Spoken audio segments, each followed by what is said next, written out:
pengundian nomor urut calon gubernur wakil gubernur sudah terjadi. Mereka yang didukung Kim Plus ada yang sama, ada yang tidak. Khofifah, Lutfi Jawa Tengah itu nomor urut 2 seperti Pak Prabowo kemarin. Tetapi RK di Jakarta, Airin di Banten itu nomor urut 1. Bagaimana menurut kalian, apakah nomor urut ini mempunyai efek seperti Pilpres kemarin, atau yaitu sebatas nomor urut saja sehingga di Jawa Barat nggak terpengaruh itu semuanya? Bagaimana menurut kalian? Menurut analisis saya,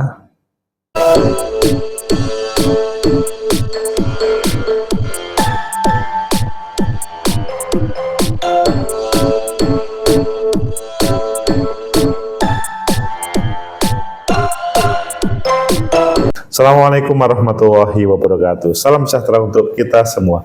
Pecinta masa depan negeri, tegakkan kebenaran, lawan ketidakadilan.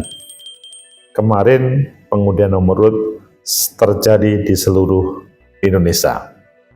Di level gubernur, provinsi sudah terlaksana. Di level kabupaten kota dan kabupaten kota juga terlaksana. Yang asiknya kita bisa memilah-milah. Ada mereka yang mendapatkan nomor urut seperti Pilpres kemarin, kalau ini adalah seperti suasana peta politik Pilpres, tetapi ada yang berbeda. Sekali lagi, yang didukung oleh Kim Plus itu misalkan di Jawa Timur, Bu Khofifah sama Mas Emil itu mendapatkan nomor urut 2. Ini persis seperti Pak Prabowo kemarin. Kemudian di Jawa Tengah, Pak Lutfi juga sama. Pak Andika Perkasa berbeda karena calonnya hanya 2. Kemudian di DKI, RK itu nomor urut 1. Wah, ini ada tanda apa? Kemudian di Banten, Airin juga nomor urut 1. Ini tanda apa? Apakah memang berbeda?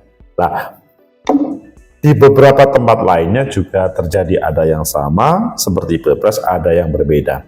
Ayo kita baca di beberapa media, selanjutnya nanti kita kupas sebenarnya bagaimana nomor urut mereka dan apakah ini berefek terhadap kemenangan dan kekalahan pada Pilgub, Pilkada, dan selanjutnya di 2024 ini.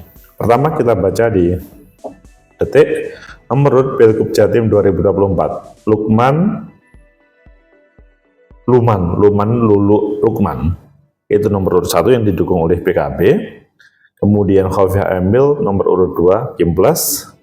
Risma Gushan PD Perjuangan Hanura itu nomor urut 3. Kemudian kalau kita membaca di Kompas, Ridwan Kamil Suswan dapat nomor urut 1, pendukung tidak 1 putaran. Oh, ini malah mempunyai persepsi yang berbeda. 1 putaran. 1 itu bukan berbeda dengan Pilpres, tapi 1 putaran. Kemudian di CNN Indonesia, Pilgub Banten, Airin Rahmi nomor urut 1, Andra Soni nomor urut 2. Nah, berbeda juga dengan petanya. Di CNN, Pilgub Jateng, Andika Hendi nomor urut 1, Lutfi Yasin nomor urut 2. Dan kita juga perlu mengetahui bagaimana komentar Deddy Mulyadi tak persoalkan nomor urut di Pilgub Jawa Barat. Bagaimana menurut kalian? Ya kita pilih dulu mana yang akan kita baca. Pilih yang mana kalian? Oke, kita pilih yang Jawa Tengah saja. Mengapa? Karena 2 kontestan seperti Pilpres 1 dan 2. Kita baca yang Jawa Tengah. Pilgub Jateng 2024. Andika Hendi nomor urut 1, Lutfi Yasin nomor urut 2. Nanti kita sesuaikan dengan yang lain. Pasangan Andika Perkasa dan Hendra Prihadi, Hendi dapat nomor urut 1 saat mengundian nomor urut Pilgub pemilihan gubernur dan wakil gubernur di Jawa Tengah 2024, sedangkan pasangan Ahmad Lutfi dan Taj Yassin mendapat nomor urut 2. Sebelumnya, Ahmad Lutfi sudah berharap mendapatkan nomor 2 di pengundian KPU Jateng, sedangkan Andika Perkasa merasa semua nomor sama. Wah, ini kalau Lutfi berharap pokoknya nomor 2, semua sama. Menurut Lutfi yang diusung oleh koalisi Kim Plus Plus, nomor 2 lebih dipilih karena sesuai dengan salam jari L yang memiliki nama Hablum minallah wa hablum minannas. Artinya bukan lanjutan tapi Hablum minallah wa hablum minannas. Angka 2 mengibatkan komitmen integrasi pemerintah pusat dan daerah dengan 2 prinsip pengabdian, yakni jargon ngopeni dan ngelakoni.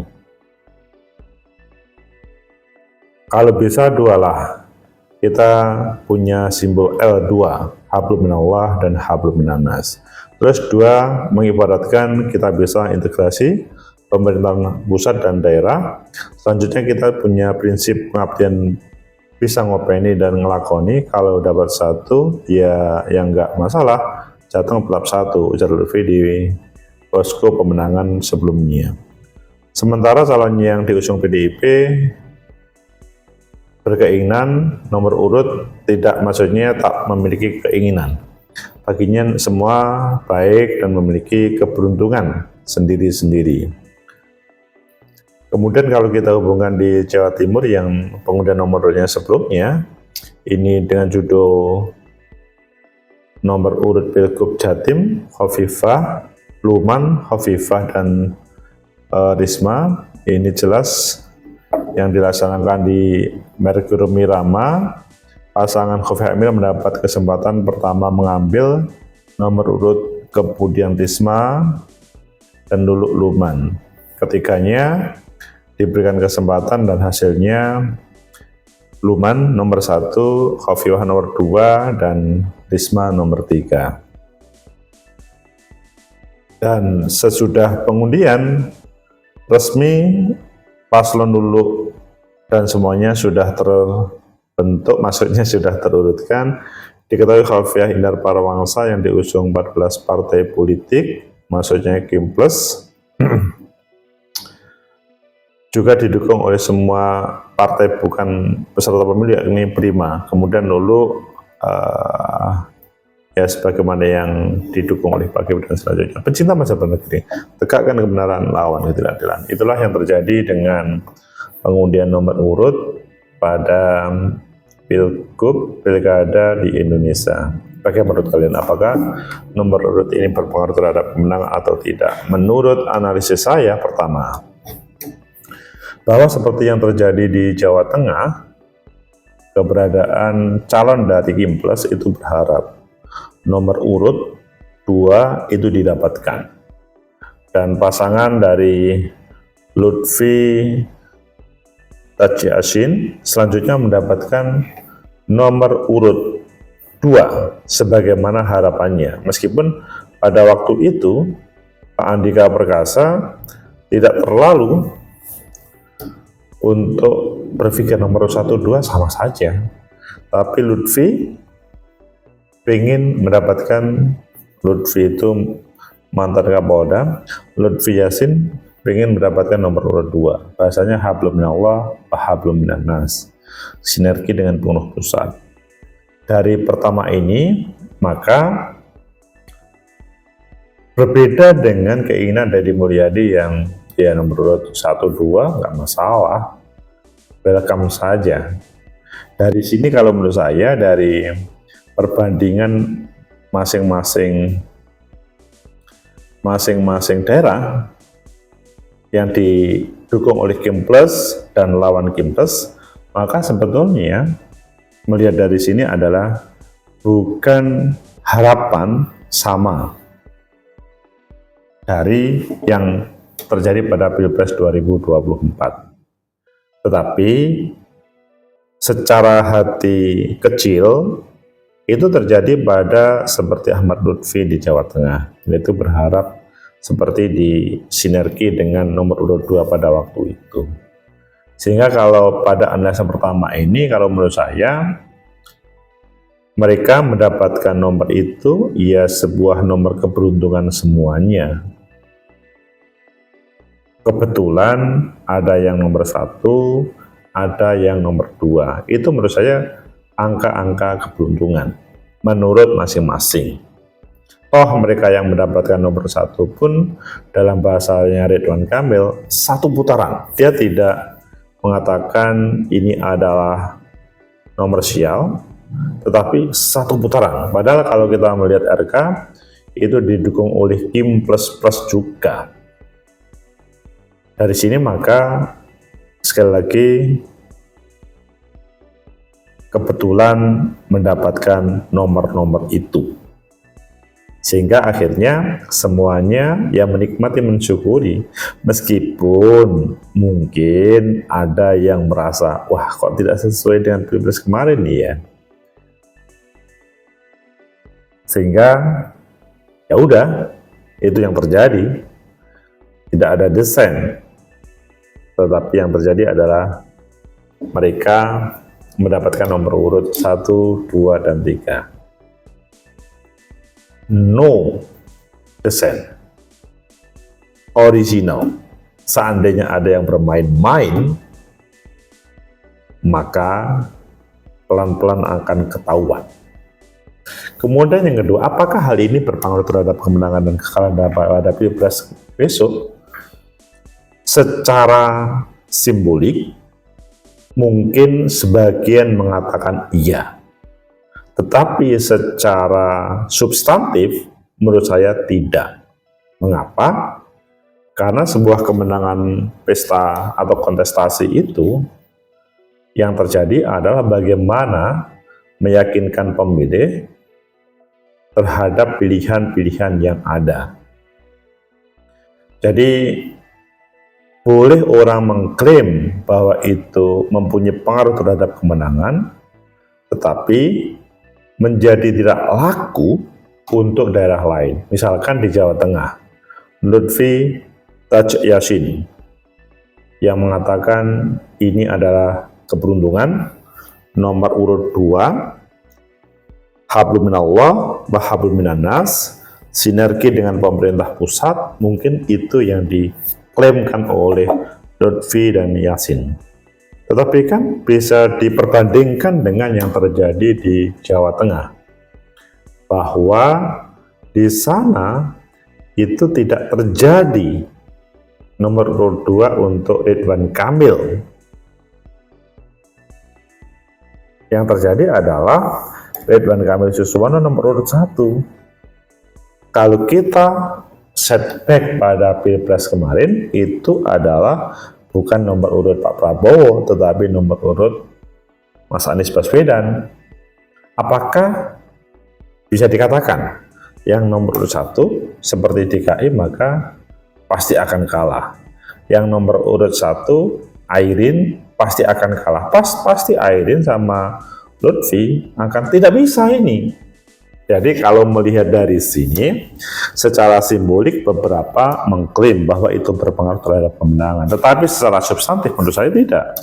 Secara substantif adalah itu tergantung pada proses perjuangan dari masing-masing calon, dari masing-masing partai politik yang berkoalisi, dan tentunya apakah juga ada support yang sama total dari Jakarta. Taruhlah dari pemerintahannya, bukan dari pemerintahannya, dari simboliknya Pak Prabowo ataupun Pak Jokowi. Kalau tidak, maka ya sama saja. Seandainya berpengaruh dan tidak ada intervensi dari Jakarta, maka efek, misalkan Prabowo efek, itu tidak besar. Seandainya ada, iya, tetapi tidak besar. Itu akan bisa dikalahkan oleh proses strategi bagaimana berkontestasi, bagaimana meraih kemenangan dengan caranya.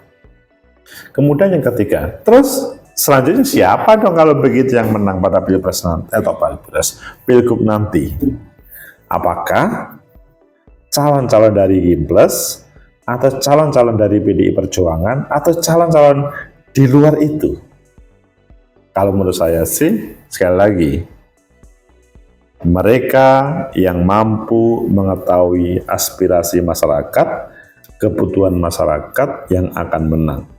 Ingat, keberadaan partai politik atau gabungan partai politik itu hanya mengantarkan sampai pintu KPU. Ini loh calon saya, ini loh calon koalisi kami. Sesudah itu standarnya partai atau gabungan partai itu sudah tidak terlalu intervensi, tidak terlalu support terkait dengan proses pemenangan. Tim-tim yang dibentuk yang akan memproses kemenangan, termasuk sang calon itu sendiri.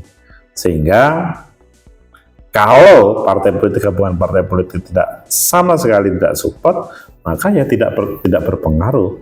Begitu juga termasuk pemerintahan pusat, atau simboliknya Pak Prabowo atau Pak Jokowi tidak membantu, ya tidak berpengaruh. Pecinta masa depan negeri, tegakkan kebenaran lawan, dan itulah yang terjadi di pengundian nomor urut. Mereka saling menikmati, kita ikuti proses selanjutnya sesudah mendapatkan nomor urut. Bagaimana strategi untuk meraih kemenangan, nanti kita akan bisa membandingkan. Semoga bermanfaat. Like, subscribe, comment, and share. Sampai jumpa.